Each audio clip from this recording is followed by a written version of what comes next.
Alep est déjà tombé. Je vais vous dire quelque chose. Regardez Mossul, le plus grand problème que j'ai avec la stupidité de notre politique étrangère. Ils croient que beaucoup de chefs de l'État islamique sont à Mossul. Donc Washington et Irak disent « Nous allons attaquer Mossul dans 3 ou 4 semaines ». Et tous ces chefs de l'État islamique sont en train de quitter Mossul. Pourquoi ils n'attaquent pas avant, en douceur et de manière secrète avant? Mais on annonce au public américain qu'on va éliminer les chefs de l'État islamique à Mossul, qui s'en vont maintenant, ils fuient, ils ne seront plus là. Donc nous sommes vraiment stupides. كان الأمريكيون يفتحون الطرق أمام داعش المهزومة في الفلوجة والمهزومة في الأنبار لتخرج إلى سوريا وتحت عين الطائرات الأمريكية وسلاح الجو الأمريكي، بدل أن يتم قصفهم وضربهم أو احتجازهم واعتقالهم، وإنما يتم إرسالهم إلى سوريا. الآن أثناء التحضير لعملية الموصل، وهذا ما يجب أن ينتبه له الإخوة العراقيون. أيضا هناك مساعي لفتح الطرق أمام داعش لتخرج من الموصل وتتكدس في المنطقة الشرقية في الرقة وفي دير الزور. من المؤشرات أيضا تراجع الأمريكيين عن معركة الرقة.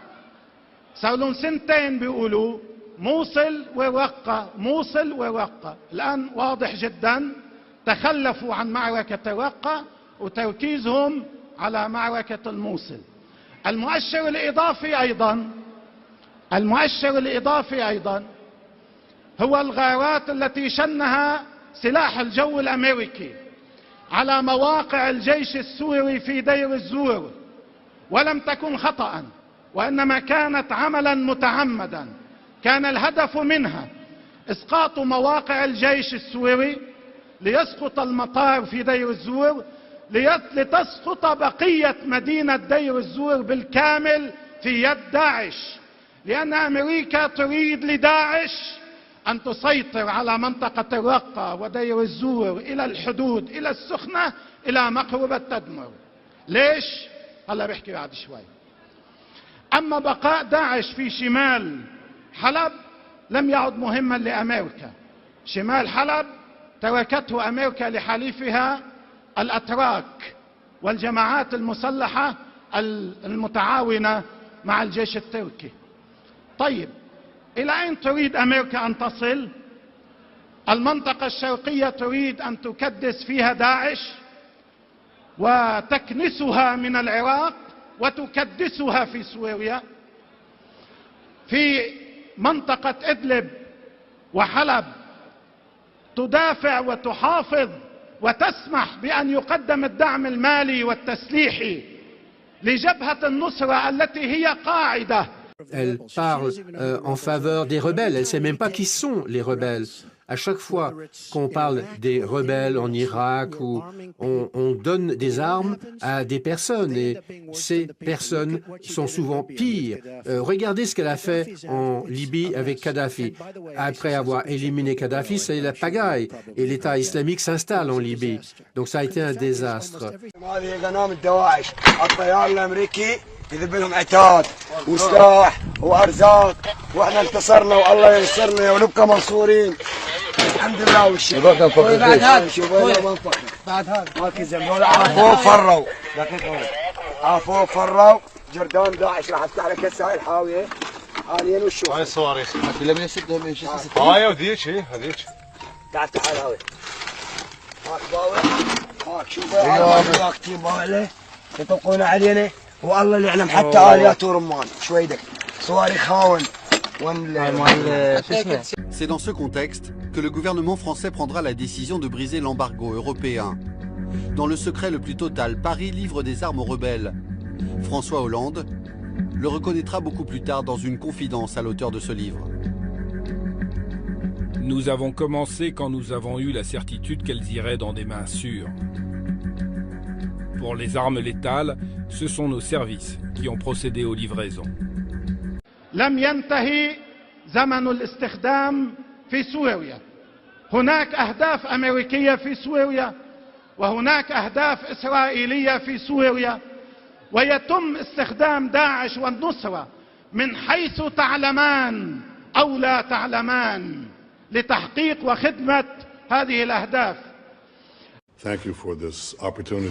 En novembre 2015, selon le quotidien Haaretz, Benjamin Netanyahou aurait testé Barack Obama sur un possible redécoupage des frontières de la région. Le chaos syrien permettant de penser différemment l'avenir du Golan, dont l'annexion par Israël n'a jamais été reconnue par les États-Unis et la communauté internationale. الكل يتذكر عندما أعلن الاتفاق الروسي الأمريكي أو أعلن بعض بنوده وأنه سيكون هناك عمل مشترك أمريكي روسي لضرب داعش والنصرة في سوريا، أول ناس ارتفع صوتهم واحتجاجهم كان الإسرائيليون، وقالوا بصراحة أنتوا يا أمريكان شو عم تعملوا؟ إذا ضربتوا داعش والنصرة بسوريا يعني تركتونا لوحدنا. استعملوا هاي العبارة، يعني أنتم تتركون إسرائيل وحيدة في المنطقة في مواجهة سوريا والجيش السوري وحزب الله وفصائل المقاومة. فاحتج الإسرائيليون وحركوا كل جماعاتهم، جماعات الضغط تبعهم في الولايات المتحدة الأمريكية. إذن الاستخدام للأسف لم ينتهي. Je n'aime pas du tout Assad, mais Assad se bat contre l'État islamique. La Russie se bat contre l'État islamique et l'Iran se bat contre l'État islamique. Le général George Patton, Douglas MacArthur sont en train de se retourner dans leur tombeau, dans leur tombe, à cause de ce que nous faisons au Moyen-Orient.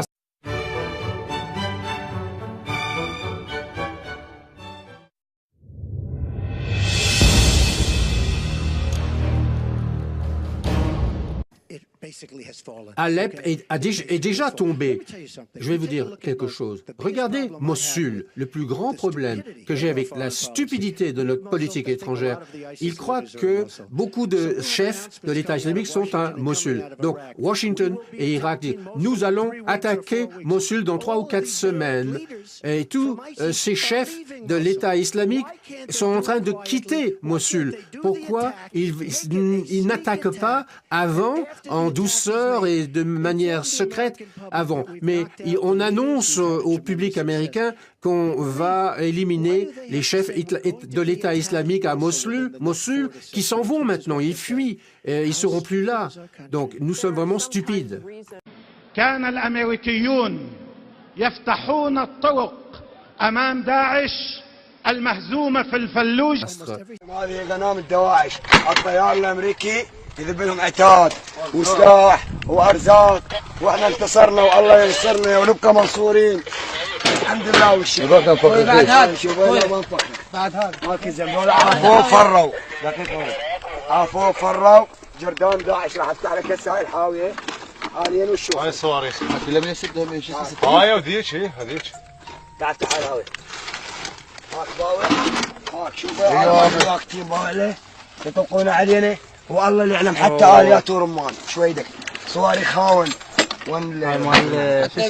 C'est dans ce contexte que le gouvernement français prendra la décision de briser l'embargo européen. Dans le secret le plus total, Paris livre des armes aux rebelles. François Hollande le reconnaîtra beaucoup plus tard dans une confidence à l'auteur de ce livre. Nous avons commencé quand nous avons eu la certitude qu'elles iraient dans des mains sûres. تخلفوا عن معركة الرقة وتركيزهم على معركة الموصل. المؤشر الإضافي أيضا هو الغارات التي شنها سلاح الجو الأمريكي على مواقع الجيش السوري في دير الزور، ولم تكن خطأ وإنما كانت عملا متعمدا.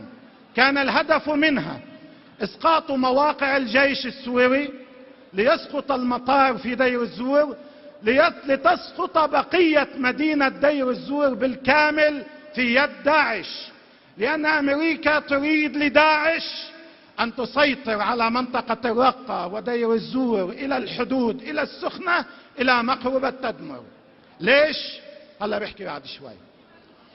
أما بقاء داعش في شمال حلب لم يعد مهما لأمريكا.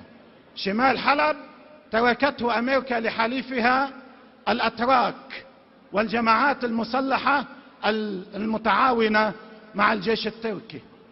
طيب، إلى أين تريد أمريكا أن تصل؟ المنطقة الشرقية تريد أن تكدس فيها داعش وتكنسها من العراق وتكدسها في سوريا.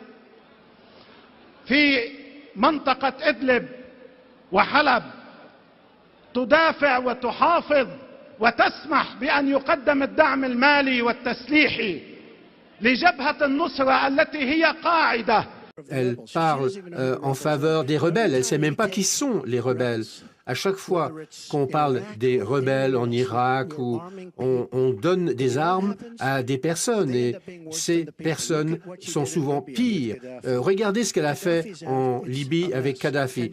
Après avoir éliminé Kadhafi, c'est la pagaille, et l'État islamique s'installe en Libye. Donc ça a été un désastre. لتخرج إلى سوريا وتحت عين الطائرات الأمريكية وسلاح الجو الأمريكي، بدل أن يتم قصفهم وضربهم أو احتجازهم واعتقالهم، وإنما يتم إرسالهم إلى سوريا. الآن أثناء التحضير لعملية الموصل، وهذا ما يجب أن ينتبه له الإخوة العراقيون. أيضا هناك مساعي لفتح الطرق أمام داعش لتخرج من الموصل وتتكدس في المنطقة الشرقية في الرقة وفي دير الزور. من المؤشرات أيضا تراجع الأمريكيين عن معركة الرقة. صار لهم سنتين بيقولوا موصل والرقة موصل والرقة. الآن واضح جدا